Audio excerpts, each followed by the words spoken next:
The Metamorphosis by Franz Kafka, adapted by Peter Kuper. Section 2. By the time Gregor awoke from his coma-like sleep, it was dusk.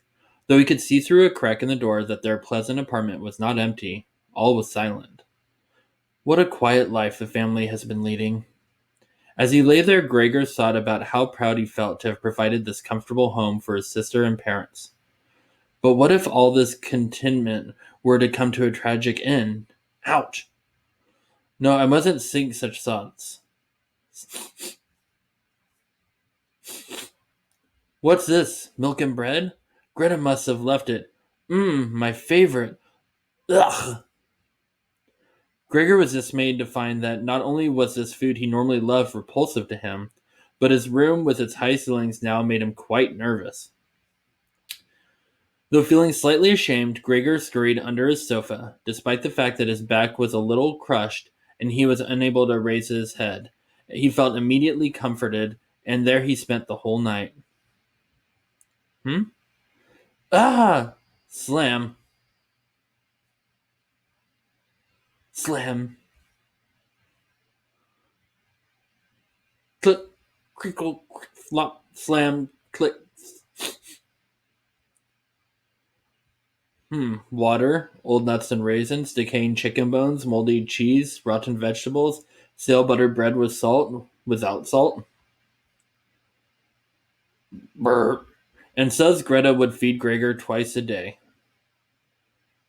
Ah, Gregor liked what I left today. Father, would you like a beer? No.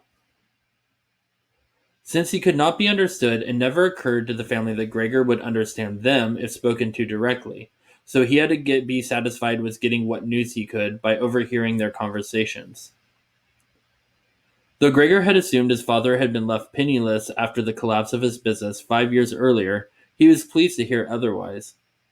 He gathered that despite the disastrous crash, his father had managed to save a small sum of money. This was the first uplifting news Gregor had heard since his imprisonment.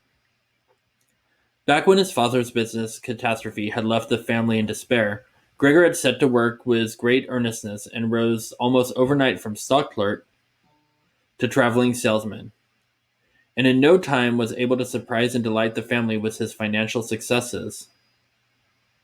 Those had been splendid times. But soon the glory was gone.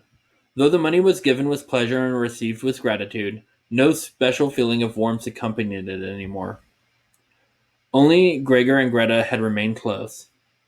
Back then, it was Gregor's secret plan to fulfill his sister's dream by paying for her to attend a music conservatory. Such thoughts, utterly futile given his present condition, ran through his mind as he stood glued to the door. Occasionally, from exhaustion, his head would bump the door, but his slightest stirring was always noted. What's it carrying on about this time?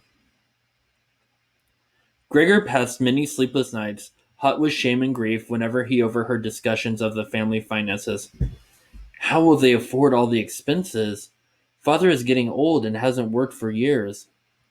Mother certainly can't work with her asthma. And Greta? Oomph. At 17, she's a mere child who shouldn't be deprived of the easy life she's led until now.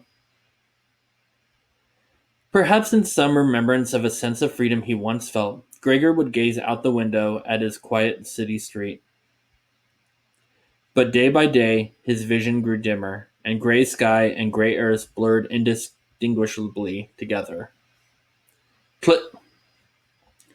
Ah! Slam! Click! By the way she behaves, one would think I was planning to bite her.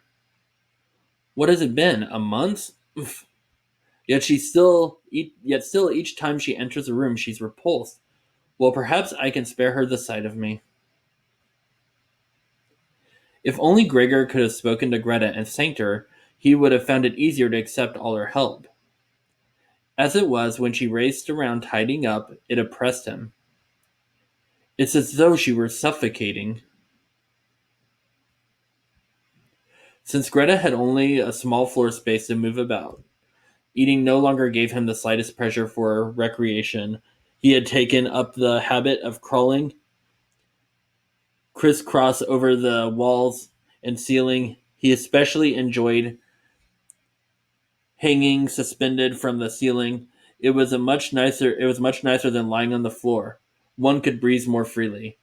Ah, Mother, I need your help to clear furniture from Gregor's room. Plop. Come, Mother, he's out of sight. Are you certain this is a good idea? Yes, Gregor needs more room to move around. We can start with his dresser. Oomph. I'll pull, you push.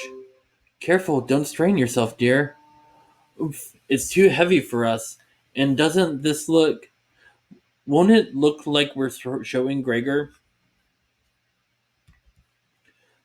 Won't it look like we're showing Gregor we've given up all hope of him ever getting better? Hearing his mother's word, Gregor realized that not a soul had spoken directly to him there these last 2 months. He had been on the verge of forgetting his human past, but his voice brought him back to his senses. Yes, the furniture must stay. No, he needs room to crawl. Now push. Oomph. I can't stand this anymore. Scrape. My dresser, my desk, they're taking everything. I've got to rescue something. Well, what should we take next? Mother, let's go to the living room for a moment. What? Why? What's going on? Oh, God! Oh, God! You, Gregor! Mother, I'll fetch your medicine. Rip! Ah! Greta! Help! Let me help! Ah! Slam. Mother could be dying, and it's all my fault. Yet there is nothing for me to do but wait and wait. I'm such a horrible... Ring! Father! Greta, what's happened? Mother fainted, but she's better, and Gregor's broken loose. Just what I expected. Ah! Could this be Father, the same tired old man?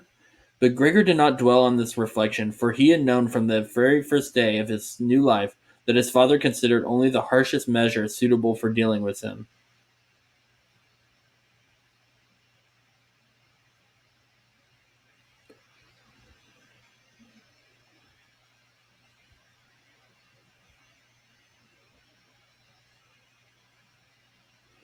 Spare Gregor! I beg you, spare him!